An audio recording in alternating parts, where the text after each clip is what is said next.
Men, you wanna go home. Per request of you lovely, lovely listeners, I went out and saw Mary Poppins Returns, which was just so... Well, I've got a surprise for you. By odd coincidence, I noticed a certain smelly, hairy, and irritated Dr. T-Show legend posted that he too viewed the MP. I reached out and got my man Yuri to reach out here to GBKM FM and share a thought or two on the topic. Only he's not here yet. So I'll just go ahead and start this party. I'm Mary Poppins, y'all! Mary Poppins Returns, the sequel, and essentially a remake of the original, scoring a 78% on Rotten Tomatoes and grossing in over $2.48 million. The Banks family is back. Only the kids from the first movie are grown up and have kids of their own to get up all sorts of whimsical supercalifragic shenanigans. Let's just get this out of the way. This is a carbon copy remake of the original. The music, the characters, format, and scenarios, except this really big, huge chase scene at the very end. Why you spoil this? Yuri! Wow. How did you just ninja in here? You are not need to know. Привет, Dr. T. Privyet Yuri, did you find the place okay? How have you been? How's the You asked me to come for this Mary Poopins. We talk about this. Mary Poppins. This is what I say. Mary Poopins. This is gonna be fun. Are you talking about mustache yet? What's that? Everyone is having very fantastic stash. Is the papa, he looks like Flanderman. Flanders? Oh, Ned Flanders from The Simpsons. Duh. Shoddly Italy, Italy, diddly. I guess you're right, diddly-eye. Tough crowd, okay.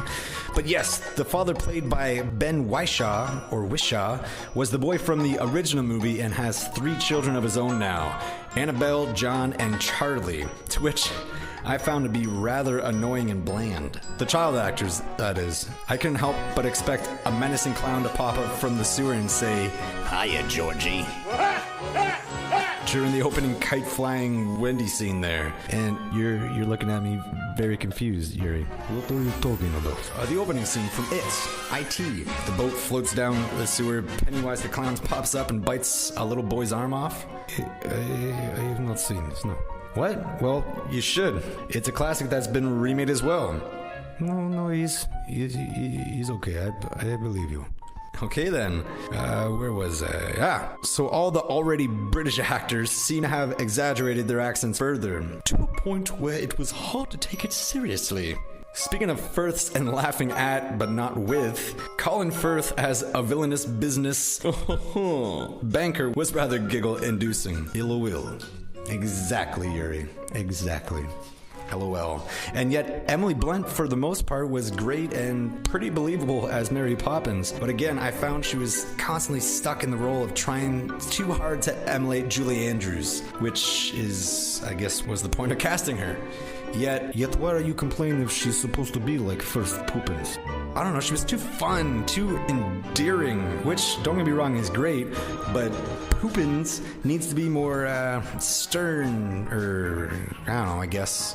Oh, okay, if this is what you're into, Dr. T. Shut up, Yuri. Talk about Stokerman. I'm getting to him. No, right now, Stokerman. Jeez. Fine, so... Jack the Leary, i.e. Bert the Chimney Sweep Take 2, played by Lin-Manuel Miranda, running around putting out lamplights.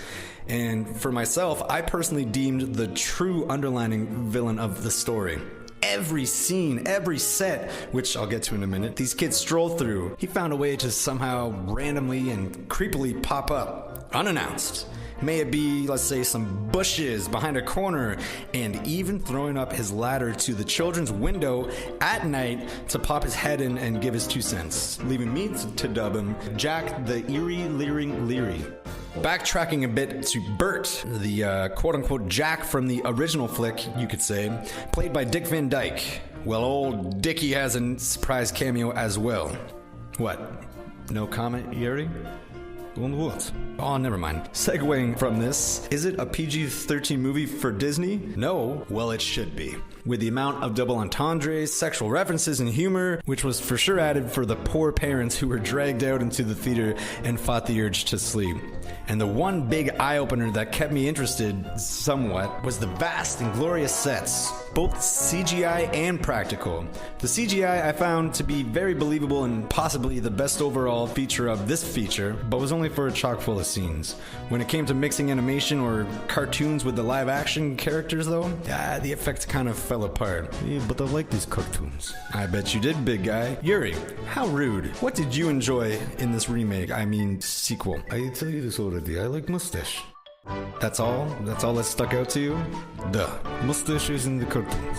Nothing wrong with that. And how about you? Yes, you listening. If you saw this travesty, what was your favorite scene, songs, or parts?